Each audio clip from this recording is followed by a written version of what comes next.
नमस्कार। नमस्कार संजीव जी। अनुस्वार मंच पर आपका स्वागत है। जी दोस्तों, आज हमारे साथ विवेक रंजन श्रीवास्तव जी हैं, जो पेशे से अभियंता इंजीनियर होने के साथ साथ एक जबरदस्त व्यंग्यकार, समीक्षाकार और कवि। कई रूप और कई विधाओं पर हम इनको देखते हैं, लिखते हैं। आज हम पड़ताल करेंगे कि ये कहाँ कहाँ और कैसे कैसे जुड़े, कैसे कैसे बढ़े हैं। तो इनकी साहित्य यात्रा पर एक हम विचार विमर्श या चर्चा करने का अवसर आज प्राप्त हुए। धन्यवाद विवेक जी, आज आपने हमें आपसे विचार विमर्श करने का अवसर दिया। स्वागत है आपका। संजीव जी, आपको बहुत बहुत धन्यवाद कि आप अनुस्वार एक ऐसी पत्रिका और एक ऐसा मंच आपने बनाया है जो पूरा वैश्विक है और एक नए सिरे से साहित्य को देखने के लिए एक रास्ता अनुस्वार बनता जा रहा है। और उसमें आपने आज मुझे चयन किया बातचीत करने के लिए। मैं अनुस्वार का और आपका बहुत बहुत धन्यवाद करता हूँ। तो सबसे पहले विवेक जी, हम ये जानना चाहेंगे कि आपको साहित्य की नगरी में या साहित्य के क्षेत्र में प्रवेश कैसे करने का की प्रेरणा मिली, और कौन ऐसा प्रेरक व्यक्ति था जिसने आपको साहित्य की ओर खींच लिया? ये बहुत बढ़िया और लाजमी सवाल है कि एक अभियंता होते हुए भी साहित्य में कैसे मैंने दखल दे दिया। तो संजीव जी, मैं बताना चाहूंगा कि अभियंता तो मैं बाद में बना, क्योंकि हमारे देश में पेशा और शिक्षा जी और मन की अभिरुचि, ये तीनों अलग अलग चीजें हैं। एनीवे, तो मेरा जो पारिवारिक परिदृश्य रहा है, मेरे दादाजी भी आजादी के जमाने के स्वतंत्रता संग्राम सेनानी थे और वो बराबर लिखते थे तराने। स्वर्गीय CL श्रीवास्तव जी मंडला से। फिर मेरे पिताजी ने, उनके लगभग 30-40 किताबें छपी हैं। उन्होंने भगवत गीता का, रघुवंश का, मेघदूत का श्लोकशः हिंदी पद्यानुवाद किया है। तो वे संस्कृत और हिंदी के काव्य के बड़े प्रखंड विद्वान हैं, प्रोफेसर चित्रभूषण श्रीवास्तव। और मेरी माँ, सामान्यतः जो हमारी पीढ़ी है उस समय मदर्स उतनी पढ़ी हुई नहीं होती थी, लेकिन मुझे ये सौभाग्य रहा कि मेरी माँ प्राचार्य थी और संस्कृत की बड़ी विदुषी महिला थी। उनकी संस्कृत मंजरी नामक किताब स्कूलों में चलती थी जब मध्य प्रदेश CP एंड वरार हुआ करता था। तो मतलब कहने का आशय ये कि हमें घर में ही एक साहित्यिक वातावरण मिला।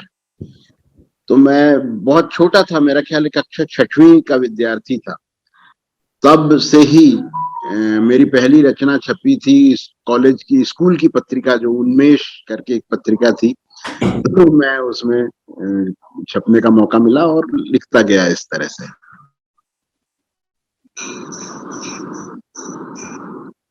तो ऐसी साहित्य की यात्रा शुरू हुई।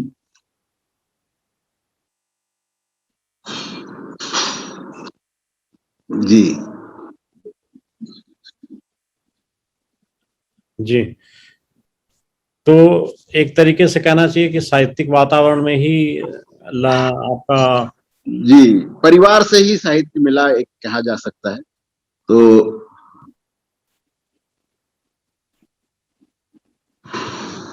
पहली रचना क्या थी और कब प्रकाशित होने का अवसर मिला?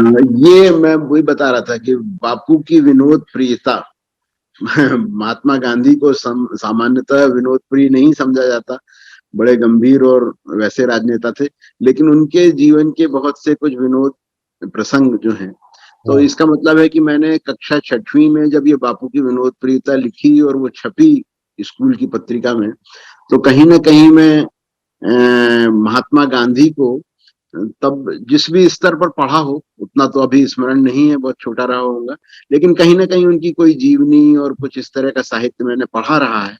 तो उसके आधार पर वो उनके ऐसे मनोरंजक प्रसंग उनके जीवन के निकाल के वो छपे थे मेरे। बापू की विनोद प्रियता उसका शीर्षक था, और ये वो पुस्तक मेरे आकार पास। में छपे थे या जी ये पुस्तक के आकार में छपे थे या किसी और नहीं, तरह? उन्मेष नामक एक स्कूल की पत्रिका थी, तो ओ, वो पत्रिका के रूप में, कक्षा अच्छा, 6वीं का विद्यार्थी था मैं। और फिर बाद में अगर बड़े होने पर, किशोर अवस्था में जब इंजीनियरिंग कॉलेज में था, तो मैं बराबर लिखता रहा। और स्कूल की, कॉलेज की पत्रिका थी हमारी आभास, आभास, उसका अच्छा, मैं संपादक रहा। जी, और फिर मेरी जो कविता पहली छपी, वो एक वॉलंटियर करके पत्रिका थी कायस्थ समाज की, तो उसमें मेरी पहली कविता छपी। ये होगी बात 1979, 1979 में। वो कटिंग भी है मेरे पास, क्योंकि शुरू के अखबारों की छपी हुई कटिंग बड़ी अच्छे से पेस्ट करके रखता था मैं। और फिर नवभारत उन दिनों बड़ा एक मध्य प्रदेश का प्रोमिनेंट मध्य अखबार प्रदेश था। का, हाँ। जी, तो उसमें मेरा 1980 में पहला व्यंग लेख छपा, चले गए अंग्रेज पर, ये अच्छा, शीर्षक था उसका। मगर वो अच्छा, मैंने लॉर्ड मैकाले की शिक्षा नीति छोड़ गए, और उस पर एक व्यंग था, ये कटाक्ष था कि इस तरह का। तो व्यंग मेरा पहला 1980 में छपा, और अब थोड़ी सी पहचान नाटककार और व्यंग्यकार के रूप में ही बनती जा रही है। यद्यपि मेरी कविता की पहली किताब छपी थी 1992 में, एक किताब आई थी मेरी कविताओं की, नई कविताओं की, आक्रोश।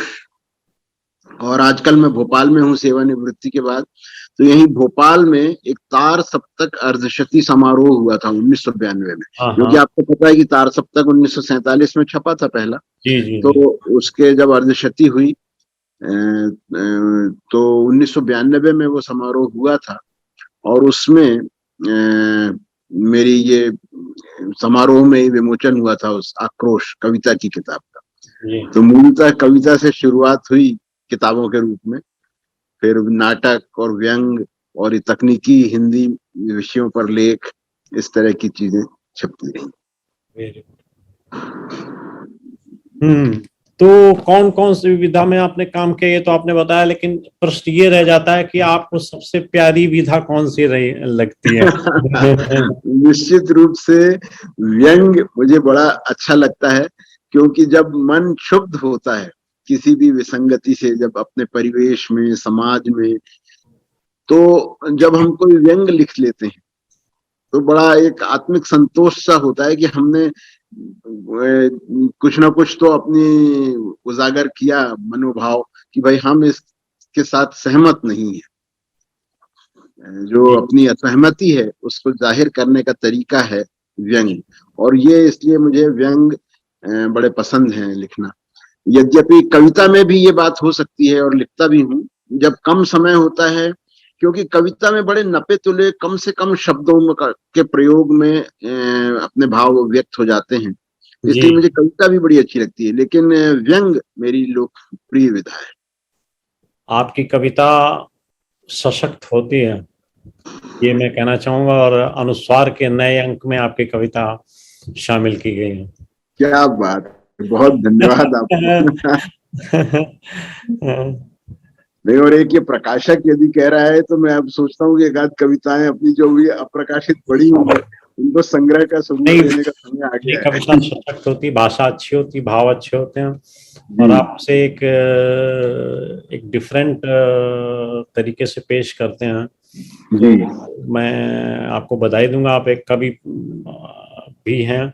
लेकिन ये कविता से आपका विचलन कैसे हो गया, कविता से व्यंग और कहानी की तरफ ज्यादा उन्मुख हो गए आप? जी जी, कहानियां तो ज्यादा नहीं लिखी मैंने, कहानियां व्यंग कथाएं लिखी हैं, क्योंकि मैं, विज्ञान मेरा प्रिय विषय रहा है और इंजीनियर के रूप में काम करता रहा। जी, तो लिखा तो मैंने, लेकिन कथाओं का मैंने, कहानियां जो सामाजिक कहानियां ना लिखकर विज्ञान कथाएं लिखी, ओ, वो काफी मेरी। नई विधा है, बहुत जी, अच्छा है। और बड़ी लोकप्रिय विधा रही है विज्ञान प्रगति, एनसीईआरटी की, और कई अन्य आविष्कार, इन जो पत्रिकाओं में मेरी विज्ञान कथाएं छपती रही।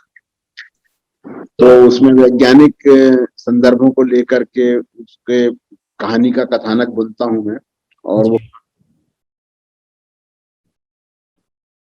आपका जो रचना तो संसार है बड़ा व्यापक लग रहा है मुझे। तो आप कुछ अपनी प्रमुख कृतियां जो आपको आपकी रही हैं डिफरेंट जी विधाओं में, उनका जी उल्लेख करना चाहेंगे? बिल्कुल बिल्कुल, बड़ा खुशी होगी मुझे बताने में। देखिए, व्यंग की मैंने जैसा बताया, आक्रोश मेरी कविता का संग्रह आया था 1992। पहला सा। फिर मेरा, वेरी जी, नाइस। पहला कविता संग्रह था। फिर जी। व्यंग संग्रह आया, राम भरोसे। राम भरोसे। तो जी, ये ये गद्य था या पद्य था? गद्य गद्य व्यंग संग्रह, गद्य व्यंग संग्रह, व्यंग लेखों का संग्रह था। जी सर। फिर कौवा कान ले गया, अफवाहों का जो बाजार होता है, तो इसकी भूमिका हरि जोशी सर ने लिखी थी। बहुत, मैंने ये 2000 के आसपास का प्रकाशन था। तो कौवा कान ले गया छपा। फिर एक जयपुर के प्रकाशक थे, उन्होंने कुछ व्यंग मांगे मेरे, तो मेरे प्रिय व्यंग लेख इस हाँ शीर्षक से किताब आई। हाँ फिर उसके बाद में ये जब किंडल प्लेटफॉर्म्स आए, तो हाँ उस पर मेरी 4-5 किताबें व्यंग की आई, हाँ। जिसमें जो प्रमुख थी वो भ्रष्टाचार की जय हो, जी। और एक और थी, अम, अ, फिर उसके बाद में नाटक के संग्रह आए मेरे, हिंदोस्तां हमारा, जलनाद, एक लंबा नाटक लिखा मैंने वो। हिंदोस्तां हमारा को मध्य प्रदेश साहित्य अकेडमी से पुरस्कार भी मिला। यहाँ से लेके यहाँ तक। और धन्नो बसंती और बसंत, बहुत। एक व्यंग संग्रह ये आया। उसमें मैंने अपने समकालीन सभी व्यंग्यकारों का जो मेरे व्यंग के प्रति विचार था, वो एक एक पैराग्राफ में दिया। तो इस ढंग से वो एक अच्छा समीक्षात्मक मेरे विषय में समकालीन व्यंग्यकारों के अभिमत भी बने। और जो सबसे महत्वपूर्ण किताब अभी व्यंग की मेरी आई, वो इंडियन नेट बुक्स ने ही छापी, समस्या का हाँ जी। पंजीकरण व अन्य व्यंग। और इसका प्रमुखता इस किताब की ये है कि डॉक्टर ज्ञान चतुर्वेदी जैसे मूर्धन्य व्यंग्यकार ने इसकी भूमिका लिखी। सूर्यबाला जी, प्रेम जन्मेजय जी, आलोक पुराणिक जी, और अच्छा जी, और सभी इसमें, मतलब उन्होंने मेरे मंतव्य लिखे जो फ्लैप में या अंदर या जी जी। बाहर बराबर उसमें प्रकाशित हुए। हाँ, गिरीश पंकज जी का भी बैक फ्लैप पे गिरीश पंकज जी का भी मत है। तो हाँ। इस तरह से स्वयं जो आज के मूर्धन्य व्यंग्यकार हैं, उन्होंने मेरे व्यंग पर जो टिप्पणियां की हैं इस किताब में, वो मेरे लिए बड़ी महत्वपूर्ण बन गई। Very good. तो ये जो कविता कृतियां आपकी हैं, इनमें वैसे मैं मानता हूँ एक कठिन प्रश्न है, लेकिन सबसे ज्यादा रुचिकर, सबसे ज्यादा फेवरेट किताब कौन सी आपकी है? वास्तव में आपने, मैंने प्रश्न पूछ के और ये बोल ही दिया कि मतलब ये बड़ा कठिन प्रश्न है ये जवाब देना। सुषमा, थोड़ा, सुषमा, हेलो सुषमा, एक सेकंड में डिस्टर्बेंस हो रहा है। सुषमा,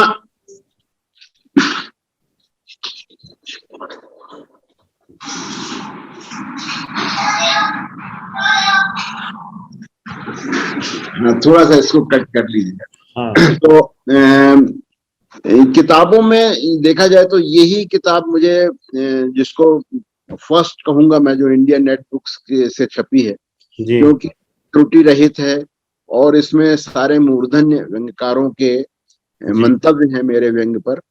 तो ये मुझे एक अब बड़ी अच्छी लग रही है। अभी प्रेजेंटेशन भी इंडियन नेट बुक्स का हमेशा विश्व स्तरीय रहा है, और बहुत अच्छे ढंग से गेटअप में बढ़िया ढंग से छापी गई किताब है ये। इसका अंग्रेजी ट्रांसलेशन भी हो चुका है, वो भी अच्छा। अपन, हाँ हाँ, पूरा इसका एक, जो मंडला के मिस्टर खान है, हम्म। उन्होंने इस सारे व्यंगों का अंग्रेजी ट्रांसलेशन किया स्वस्फूर्त। जब ये किताब मैंने भेंट की, तो वो उन्होंने कहा कि मैं इसका पूरा अंग्रेजी में ट्रांसलेशन करूंगा, और वो सारे रेडी है वो। तो अपन उसका अंग्रेजी वर्जन भी आगे पीछे छाप सकते वेरी गुड। बधाई हो। हैं।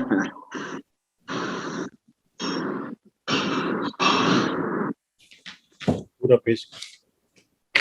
अब अगला प्रश्न आपसे ये पूछना चाहूंगा कि जो आपकी रचनाएं हैं उनमें आप विषय वस्तु का चयन कैसे करते हैं, कहाँ से दिमाग में आती है या कहाँ से आप पिकअप करते हैं इसको?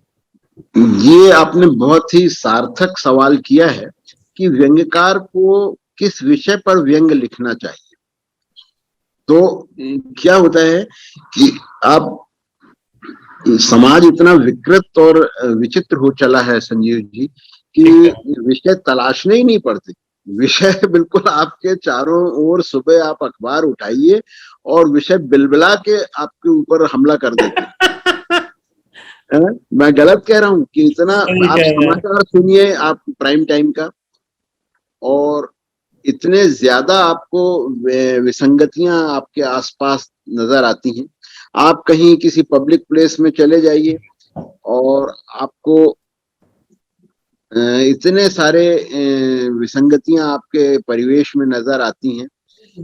बस एक देखने की दृष्टि होना चाहिए। मैं अक्सर कहा करता हूं कि साहित्यकार जो है वो मन के कैमरे में जो विषय हैं उनको समा लेता है, और फिर जब समय अवसर मिलता है, प्रासंगिकता बनती है, तो वो रील को धो करके और वो फोटो डेवलप करके समाज के सामने प्रस्तुत करता है। तब आदमी को, जो पाठक है, उसको समझ आता है कि अरे ये तो मेरे सामने भी ये विसंगति हुई थी, लेकिन मेरा ध्यान नहीं गया। और जो साहित्यकार है वो उसको अपने विधा रचना के माध्यम से, कविता के माध्यम से, व्यंग्य के माध्यम से एकदम से प्रस्तुत करता है कि वो जो व्यक्तिक अनुभव था वो सार्वजनिक अनुभव बन जाता है। ठीक ऐसा मेरा सोच है। ठीक बात है। अभी एक साक्षात्कार में हमारे सामने प्रश्न यही था जी, तो उसका जवाब ही था कि विसंगतियां तो बिखरी पड़ी हैं। जी हाँ, किस तरफ आप देखो विसंगति विसंगति है। बिल्कुल सही। तो व्यंग्य के लिए मसाले की कोई कमी नहीं है, विषय वस्तु की कोई कमी नहीं है। तो इसका मतलब ये हुआ कि आप वास्तविक जीवन से ही अपने विषय वस्तु का चयन करते हैं, लेकिन हाँ। कल्पना का पुट कितना होगा और वास्तविकता का पुट कितना होगा? हाँ, ये आपका एक अच्छा सवाल है कि विषय को जब हम देखते हैं तो उसको कल्पना के बिना लोक रंजक नहीं बनाया जा सकता। एक उसमें कल्पना का पुट आवश्यक होता है कि उसको इस ढंग से प्रस्तुत किया जाए कि जैसे अगर उसको तुलना की जाए भोजन से, तो प्रस्तुति का बड़ा महत्व है। भोजन तो स्वादिष्ट हो सकता है, तभी होता ही है, बनाती हैं गृहिणियां, लेकिन उसको जब टेबल पे सजाया जाता है तो वो जो प्रस्तुति है वो इतनी मनोरंजक लगे। जी हाँ, वो बहुत आवश्यक है। तो वो उसको मनोरंजक और लोकरंजक और आकर्षक बनाने के लिए कल्पना का पुट तो आवश्यक होता है। मतलब वो एक उसका जो हमने विसंगति है उस पर प्रहार जो किया, उसकी मूल भाव को आदमी तक ग्राह्य बना देती है कल्पना। जी। तो और कौन, इस तरीके से अगर ये पूछा जाए कि आपके रचना कार्य को या रचना की प्रक्रिया को और कौन कौन से तत्व प्रभावित करते हैं? हाँ, तो रचना की प्रक्रिया को देखा जाए तो मेरी जो रचना प्रक्रिया है वो मैं आपको पूरा विस्तार से ही बता देता हूँ कि ऐसे अवसर कम मिलते हैं कि जब हम कोई चर्चा के दौरान ये बात कहें। ये चर्चा ऐसी है इसमें आप सब चीज खुल करके बता दें। बिल्कुल। तो जैसे कोई कभी कोई घटना हुई, मैंने सामान्यतः तुरंत लिखने नहीं बैठ जाता। वो मन में अंदर पकती रहती है बात, 2 दिन, 4 दिन, 6 दिन, कोई लंबा गेस्टेशन पीरियड भी हो सकता है, और वो एक कहीं ना कहीं पीड़ा देती रहती है मन को। फिर अचानक जैसे कभी रात भर में विचार आया, कुछ हुआ, तो फिर वो दूसरे दिन बैठ करके और मैं सीधे कंप्यूटर पे उसको लिख डालता हूँ। मेरे हाथ का लिखे कागज आपको बहुत कम मिलेंगे। जब से ये कंप्यूटर पे मैं यूनिकोड टाइप करने लगा हूँ तो सीधे मैं कंप्यूटर पे ही। जी। और उसमें एक सुविधा रहती है कि पुनर्पाठ में उसमें हम सुधार भी करते जाते हैं। जी, सही है। सामाजिक परिवेश के और कौन कौन से ऐसी चीजें हैं जो आपके रचनाओं में प्रवेश कर जाती हैं? हाँ, जैसे मुहावरों का और कहावतों का प्रयोग मेरे साथ होता है, क्योंकि ये जिस व्यक्ति ने जितना पढ़ा हुआ होता है ना, उसको उतना संदर्भ साहित्य मिल जाता है। तो मैंने पुराने जितने मूर्धन्य, धर्मवीर भारती और हरिवंश राय बच्चन, इन सब की आत्मकथाएं और उपन्यास, प्रताप नारायण श्रीवास्तव का विदा, इस तरह के बड़े बड़े मोटे उपन्यास बहुत स्कूल डेज में ही पढ़ डाले। अच्छा। जी, तो वो उपन्यासों का उन दिनों तो मैं बड़ा एक रजिस्टर था मेरे पास, अभी भी है, मतलब उसकी वो वाला रजिस्टर। तो मैं जो पढ़ता था तो उसमें से कुछ पैराग्राफ्स नोट्स बना लेता था, नोट्स बना जो अच्छे लगते थे। तो वो अंतर्मन में समाहित हैं वो सारे विचार और शब्दावली और भाषा, तो उनसे कहीं ना कहीं अभिप्रेरित होकर के जी। वो मेरी लेखनी में बिंबित होते हैं। Very nice. आपके जो पात्र हैं जो आप यूज करते हैं, जैसे बहुत सारे लोगों ने पांडे जी के नाम से यूज किया, राम खिलावन जी के नाम से यूज किया जी, वगैरह, हाँ, लेखक जो है ना कोई एक पात्र गढ़ लेते मिल हैं, जाता है, बिल्कुल संरचना का जी। नायक समझ लीजिए हो जाता। तो अब मेरा राम भरोसे तो बहुत पुराना है, सन 99 से के 98 के आसपास का है वो राम भरोसे, क्योंकि जो इस हिंदुस्तान का जो आम नागरिक है वो राम भरोसे ही रह गया है। वो तब भी था राम भरोसे 98 में, और आज भी वो राम भरोसे है। सरकारें जो है, राजनेता जो है, वो अपने हिसाब से चलती हैं और राम भरोसे को अच्छे अच्छे सपने दिखाती हैं, और बस यही चला आ रहा है। तो मेरे कई व्यंग्यों में राम भरोसे पात्र रहा है। और दूसरा जो है मेरा सबसे प्रिय पात्र है, जब मैं वार्ता शैली में बात लिखता हूँ, तो मेरी प्रिय पत्नी। वो मैंने कहीं ना कहीं घूम फिर के जो हमारे संवाद होते हैं दैनिक जीवन में, वो भी कहीं ना कहीं पत्नी के माध्यम से, बच्चों के माध्यम से अभिव्यक्त हो जाते हैं। अरे तो वाह। वो जो एक वार्ता शैली के मेरे व्यंग्य हैं, जी। जिसमें हम बातचीत करते हुए व्यंग कथानक कहते हैं, तो उनमें मेरी पत्नी बड़ी प्रमुखता से घूम फिर करके वो आई जाती है। नहीं नहीं, अच्छा है, इससे वास्तविकता बरकरार रहती है, जी, काल्पनिकता कम होती है और वो जल्दी छूती है पाठक को। जैसे मैं आपको उदाहरण दूं, मेरे कुछ व्यंग्य लेख, मेरे घर विश्व हिंदी साहित्य सम्मेलन, जब ये विश्व हिंदी सम्मेलन चला था, तो 10वां विश्व हिंदी सम्मेलन भोपाल में हुआ था, तो तब मैंने ये एक व्यंग्य लेख लिखा था, मेरे घर हिंदी विश्व सम्मेलन। ठंड आई तो एक मेरा व्यंग्य छपा था, मेरे परिवार का स्वास्थ्य अभियान। रोज सुबह उठ के हम लोगों ने शुरू में, और रियल किया भी था, दौड़ने जाना और खेलना, और वो जिम की मशीन खरीदी और ये किया। तो लेकिन वो सब सारा स्वास्थ्य अभियान 2-4 दिन में सरकारी उसके सामान ठंडा पड़ जाता है, तो उसको लेकर के ये व्यंग्य था। फिर इसी तरह से मैंने परिवार को लेकर के बहुत सारे व्यंग्य हैं मेरे, जिनमें कि एक आम आदमी की, राम भरोसे की पारिवारिक स्थितियां, पेरेंट्स टीचर मीटिंग, महिलाओं का जो किटी पार्टी होती है, इस तरह के बहुत से जो अनुभवजन्य व्यंग्य हैं, वो बहुत से व्यंग्य लिखे हैं। आजकल विवेक जी बहुत कुछ लिखा जा रहा है, जिसको देखिए कविता लिख रहा है, जिसको देखिए व्यंग्य लिख रहा है। आपको क्या लगता है कि इतना सब कुछ लिखे जाने के बाद में भी पाठक उतना प्रभावित क्यों नहीं है? आपकी दृष्टि में इसका क्या कारण लगता है? संजीव जी, ये बहुत मौजूद सवाल किया आपने, कि हम फिर वहीं आएंगे कि केवल 3 कहानियां लिख करके कहानीकार आज भी हिंदी साहित्य का स्तंभ बना हुआ है। मेरा आशय गुल्लेरी जी से जी, लेकिन आज लोगों की 100 किताबें छप जा रही हैं, मगर वो कहीं स्थान साहित्य जगत में नहीं बना पा रहा। तो इसका कारण क्या है? ये एक बड़ा वैचारिक बिंदु है जो साहित्य जगत में हम सबको सोचना चाहिए। मुझे लगता है कि जो गूगल आ गया ना, तो इसके कारण लोगों ने जिस विषय पर, आप अभी मुझसे कहिए, मैंने आज के रचनाकारों से, तो वो आप 1 घंटे में जिस विषय पर कहिए उस विषय पर लिख करके आपको एक लेख उपलब्ध करा देंगे, लेकिन मौलिक चिंतन का अभाव हो गया है। और मौलिक चिंतन इसलिए नहीं है क्योंकि आदमी अपने आधारभूत जो उसने साहित्य पढ़े नहीं, लोग पढ़ते कम है, अपने आप को अभिव्यक्त ज्यादा करना चाहते हैं। जी जी जी जी। तो यदि हम खुद पढ़ेंगे और जब हम उस विचार को अपने अंदर पकाएंगे तो मौलिक चिंतन जनरेट होगा, और जब मौलिक चिंतन होगा तो वो शाश्वत होगा, ऐसा मेरा मानना है। हाँ, इस विषय पर कई वरिष्ठ साहित्यकारों द्वारा यही बात कही गई है जी, कि जो आज का लेखक है वो पढ़ नहीं रहा है उतना जितना लिख रहा है।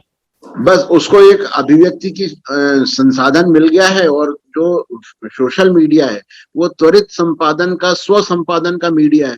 तो यहाँ लिखा और वहां छपा दुनिया भर में, और लोगों ने और लोगों वाह ने वाह लाइक करना शुरू कर दिया, बढ़िया, बहुत अच्छा है, लकी, मैंने, और गुड लक, और लाइक, सब यही होते रहता है। तो जो इससे आदमी, एक जो रचनाकार है वो कहीं ना कहीं भ्रम में पड़ जाता है, उसको वो एक भ्रमजाल में फंसा होता है कि अरे मेरे तो बहुत अच्छा लिखा है, लेकिन वो वास्तव में, मुझे ऐसे अनुभव हैं कि जैसे किसी ने मेरी रचना की तारीफ की, तो मैंने जब उससे रचना के अंदर घुस करके बात की कि यार उसका कौन सा अंश तुम्हें क्या अच्छा लगा, तो वो बगले झांक पढ़ाई नहीं है। उसने नाम पढ़ करके और बधाई दे दी। तो ये भी हो रहा है, क्योंकि कुछ स्वार्थ सधे होते हैं लोगों के एक दूसरों से, तो वो ऐसी बधाइयां देते रहते बधाइयां देते रहते हैं। क्या लगता है कि ये जो डिजिटल युग आ गया इस पे क्या भविष्य है साहित्य का? नहीं, साहित्य का भविष्य तो सर बड़ा, बिल्कुल आप आश्वस्त रहिए कि साहित्य का भविष्य तो बहुत ही उज्जवल है, क्योंकि जो भी चीजें हैं वो डिजिटल युग से वो उनका विस्तार ही होगा ना। आज हमारे हिंदी के पाठक भारत से सीमित नहीं है, पूरी दुनिया में, अमेरिका में मेरा बेटा है, दुबई में मेरी बेटी है, हांगकांग में, लंदन में हमारे बच्चे हैं। तो हमने देखा कि मतलब हम जहां भी जाते हैं तो हिंदी के, मुझे बिना, मैंने अंग्रेजी बोले बिना भी दुबई में मेरा पूरा काम चल गया, न्यूयॉर्क में मेरा पूरा काम चल गया, बहुत ज्यादा अंग्रेजी बोले बिना भी। तो इसका मतलब है कि हिंदी के पाठक और हिंदी के जानकार हैं, और डिजिटल मीडिया इसको निश्चित रूप से वैश्विक बनाने में बड़ा मददगार साबित हुआ। ये बात और इंडिया नेट बुक्स ने तो अमेरिका में अपने प्रकाशन और विस्तार भी किया है, तो ये बड़ी अच्छी बात है, और आपने बिल्कुल टाइमली एक्शन लिया है, और निश्चित रूप से आप माइलस्टोन साबित होंगे, क्योंकि बाकी प्रकाशक भी इससे प्रेरित होकर के जब आपको वहां पर एक स्तंभ के रूप में देखेंगे। आज विश्व पुस्तक मेले जो लग रहे हैं वो भारत से उठ के बाहर भी लग रहे हैं, तो है ना। तो इसका मतलब है कि डिजिटल मीडिया ने, अच्छा, ये जरूर है कि मैंने, ठीक है, प्रकाशित किताब ना सही, लेकिन किंडल में हमारे खुद बच्चे ऑडियो बुक्स सुनते हैं, वो बाथरूम में नहाने भी जाते हैं तो ऑडियो बुक्स चलती रहती है उनकी, सुनते रहते हैं। तो डिजिटल मीडिया तो हमारा विस्तार ही करेगा, और बस ये है कि उसमें क्या चीज प्रस्तुत हो, ये हमारा दायित्व है, और अच्छी चीजें प्रस्तुत हों तो वो स्थायी बनेंगी। अब एक बहुत व्यक्तिगत प्रश्न पूछना चाहूंगा जी। व्यक्तिगत प्रश्न ये है कि साहित्य के सृजन के अलावा आपकी रुचि और किन किन चीजों में है? हाँ, ये बड़ा अच्छा सवाल आपने देखिए, मैं फोटोग्राफी में मुझे राष्ट्रीय स्तर के पुरस्कार मिल चुके हैं। अरे वाह। और ये, हाँ, उन दिनों की बात थी जब मैं, ये जो आज तो सब हर हाथ में कैमरा है, तब वो मैंने, हमारे पास एक पेंटेक्स बड़ा अच्छा कैमरा हुआ करता था, जिसमें रील लगा करके, और वो फिर वो जब धोते थे डार्क रूम में, तो मैं अपने फोटोग्राफिक क्लब का, इंजीनियरिंग कॉलेज का वो था, चेयरमैन था, और हम लोग, मैंने वो 2 मिनट वो लाल लाइट में वो सिल्वर आयोडाइड में धोते थे। तो फोटोग्राफी की मुझे बड़ी रुचि रही, और उसके कारण जब ये कैमरा आ गया इस तरह से डिजिटल, तो डिजिटल फोटो भी मैं जब तब करता रहता हूँ। तो मुझे फोटोग्राफी का शौक है, और मेरी पत्नी को गार्डनिंग का बहुत शौक। अरे वाह। हमारे पास में काफी सारे, जैसे एवोकाडो, जो मूलतः अमेरिका का फल है, यहाँ के मैंने जितने भी इस तरह के टिपिकल पौधे और वो हमारे पास है, तो मैं बोनसाई बनाता हूँ। मेरे पास 40 साल पुराना बरगद है, बोनसाई बनाया हुआ मेरे हाथ। तो उसकी कहानी ये है कि जैसे ये हमारी संस्कृति में एक वट की पूजा होती है एक दिन, तो गर्मी के दिनों में वट सावित्री कहलाती है, शायद क्या कहलाती है, हाँ। तो वो पत्नी को जाना ना पड़े धूप में, तो हमने एक बार एक बोनसाई बनाया उसका घर में लगाकर, और वो डेवलप होता गया। तो फिर अब वो 40 साल का हो गया है। अरे वाह। हाँ, मेरी मदर ने भी उसकी पूजा की, फिर पत्नी ने की, तो वो अब मैंने एक अच्छा वट वृक्ष बोनसाई बन गया है। और भी कई बोनसाई फिर मैंने बनाए। तो इस तरह से मुझे गार्डनिंग का, पर्यटन का, और किधर बुक रीडिंग का, म्यूजिक का, इस तरह से विविध शौक हैं। बढ़िया शौक है। जी हमें अच्छा चाहिए हर शौक के लिए, तो जी आपके लिए आनंददायी होगा। जी। अच्छा, एक प्रश्न ये पूछना चाहूंगा कि व्यंग के क्षेत्र में आपका जो दखल है वो काफी ज्यादा है जी अन्य कलाओं की तुलना में। तो कौन कौन से व्यंग्यकार आपको ज्यादा प्रभावित करते हैं? हाँ, ये आपका सवाल लाजमी है। मैं जबलपुर में और मंडला में रहा बहुत लंबे समय। तो हरिशंकर परसाई को मैंने अपने बचपन से पढ़ा है, और उस समय की व्यंग्य त्रयी, शरद जोशी जी, रविन्द्रनाथ त्यागी जी और हरिशंकर परसाई जी, इनको मैंने खूब पढ़ा। और ये वही समय था जब व्यंग एक विधा के रूप में स्थापित होने को आगे बढ़ रहा था। 1980 से, और थोड़ा पहले का समय कह सकते हैं, 75 जब मैंने होश संभाला एक युवा के रूप में, और 75 से 85 के बीच का समय, इस बीच मैंने इन तीनों को पढ़ा और इनसे बड़ा प्रभावित भी हुआ। फिर उसके बाद में अगर आज के व्यंग्यकारों में देखा जाए, तो जिससे स्व स्थापित नाम है, निश्चित है प्रेम जन्मेजय जी को मैंने खूब पढ़ा, आलोक पुराणिक को बराबर पढ़ता हूँ, अनूप शुक्ला जी को पढ़ता हूँ, सूर्यबाला जी की व्यंग मैंने पढ़े, अच्छे पसंद किए। अपने ज्ञान जी की तो खैर उपन्यास ही आ गए, उनके उपन्यास मैंने बराबर हर बार खरीदे और पढ़े। तो इस तरह से प्रभावित होता हूँ। समकालीन व्यंगकार भी बड़े अच्छे व्यंग कर रहे हैं, अच्छे अच्छे और व्यंग्यकार। हाँ, और बड़े प्रयोग हो रहे हैं सब व्यंग में। खूब अच्छा व्यंग का भविष्य मुझे लगता है। लेखकों के लिए विशेष करके जो अभी नवागत हैं, जी, आप अपने अनुभव के आधार पर क्या उनको संदेश देना चाहेंगे? इस योग्य तो नहीं हुआ हूँ कि कोई संदेश दे सकूं, लेकिन हाँ, ये जरूर है कि मेरा आग्रह है युवा रचनाकारों से कि पढ़िए, लिखने की हड़बड़ी मत कीजिए। जब आप 2-5 साल पढ़ेंगे और उसके बाद जब आप लिखेंगे, तो वो जो आप लिखेंगे वो कालजयी होगा।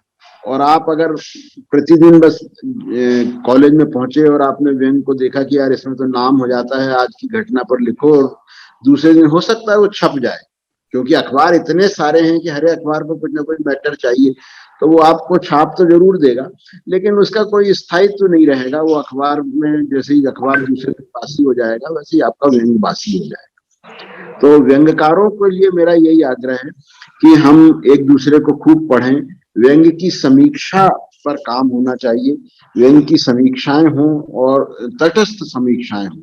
तो जब ये होगा, तो क्योंकि व्यंग के समीक्षा का कोई स्टैंडर्डाइजेशन अभी तक नहीं मुझे समझ आता है, तो अगर ये हो जाएगा तो फिर आदमी निश्चित रूप से अच्छा व्यंग पढ़ सकेगा, लिख सकेगा। लेकिन व्यंग आलोचना का क्षेत्र विकसित हो रहा है विवेक सर। जी, वही मैं कह रहा हूँ सर, व्यंग आलोचना का क्षेत्र, व्यंग समीक्षा जिसको मैं कहना चाहूंगा, व्यंग आलोचना, व्यंग समीक्षा, इसका एक बनना चाहिए एक, और इस पे है स्कोप है, काफी काम हो सकता है। हाँ। और पाठकों की संख्या में वृद्धि के लिए क्या सुझाव हैं आपके?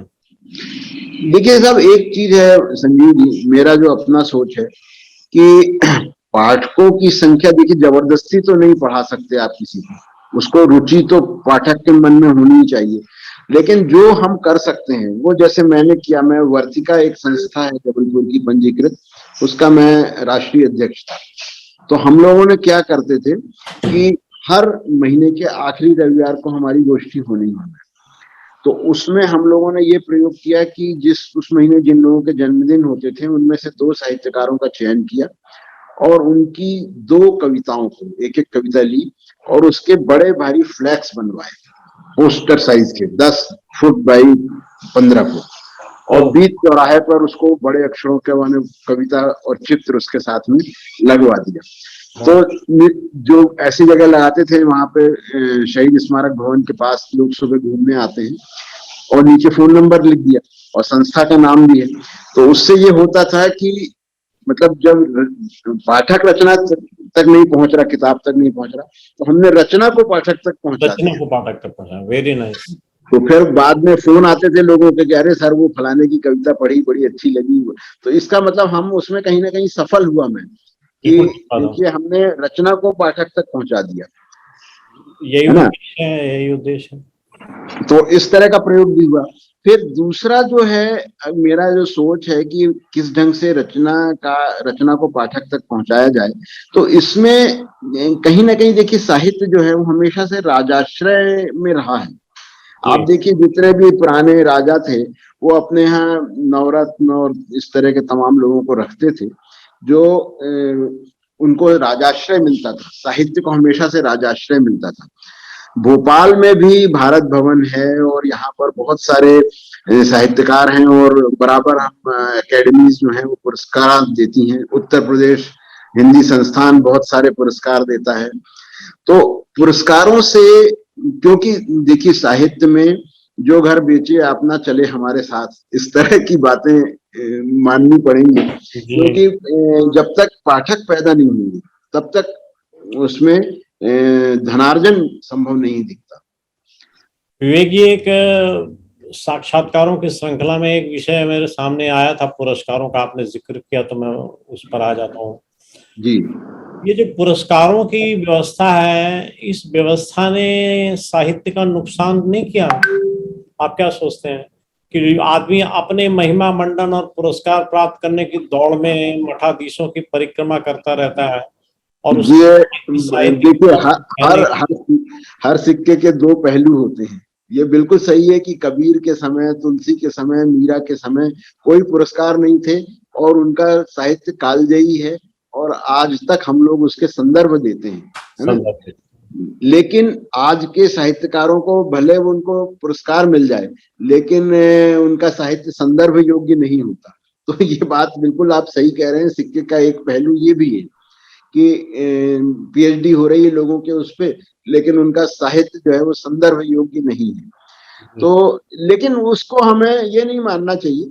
पुरस्कारों से हम तो उसके पॉजिटिव पक्ष जो है, उसका जो सकारात्मक पक्ष है, वो ये माने कि पुरस्कार से आदमी को एक जिम्मेदारी का एहसास रचनाकार को होता है कि ठीक है, एक दौर तक किसी हद तक ये लगता है कि पुरस्कार मिल जाए, लेकिन जब पुरस्कार मिल जाता है तो कहीं ना कहीं एक ये जिम्मेदारी का एहसास तो होता है कि हमें मैंने साहित्य के प्रति किस ढंग का लेखन होना चाहिए। अच्छा, कुछ पुरस्कार ऐसे भी हैं जो भले आर्थिक रूप से बहुत बड़े ना हो लेकिन बड़े गंभीर उनकी चयन समितियां होती हैं और उस तरह का पुरस्कार होना चाहिए जो गंभीर चयन करे, ना कि चाटुकारिता चयन करे। सही है। एक प्रश्न ये भी उठता है जी कि व्यंग के जो विसंगतियां हैं वो हजार हैं और कई ऐसे क्षेत्र हैं जो अछूते हैं जिन पर व्यंग्यकार लिखने से डरता है या उसे कोई विडंबना लगती है या उसे दुविधा लगती है।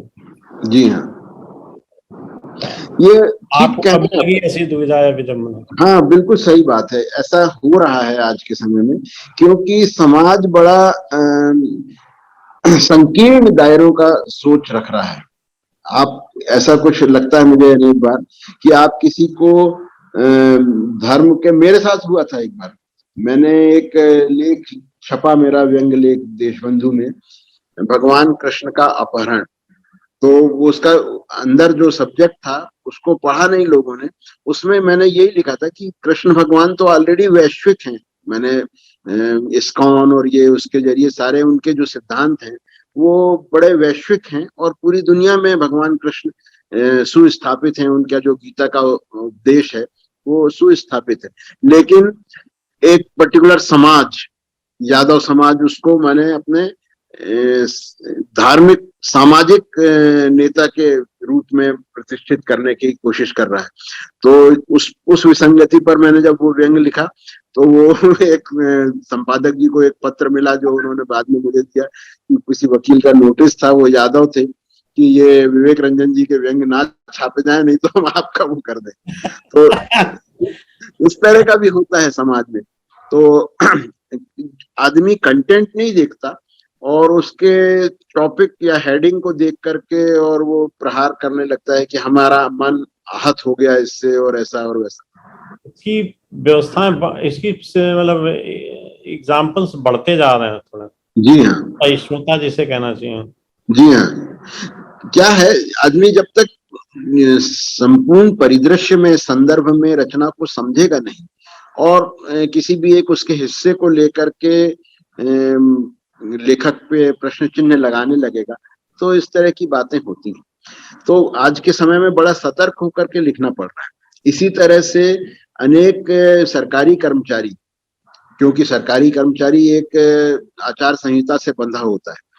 मैं सरकारी कर्मचारी रहा हूँ, सेवा निवृत्त हुआ हूँ मुख्य अभियंता के पद से, तो मुझे मालूम है कि मैंने एक समय लिख दिया कोई एक व्यंग किसी बात पर, तो मेरे अफसर ने मुझे बुलाया और बोले कि श्रीवास्तव जी, ये मैं आपका वेल विशर हूँ, आप बहुत अच्छे इंजीनियर हैं, इसलिए मैं आपको चेतावनी दे रहा हूँ और मौखिक दे रहा हूँ कि आप ये इस तरह के व्यंग ना लिखें।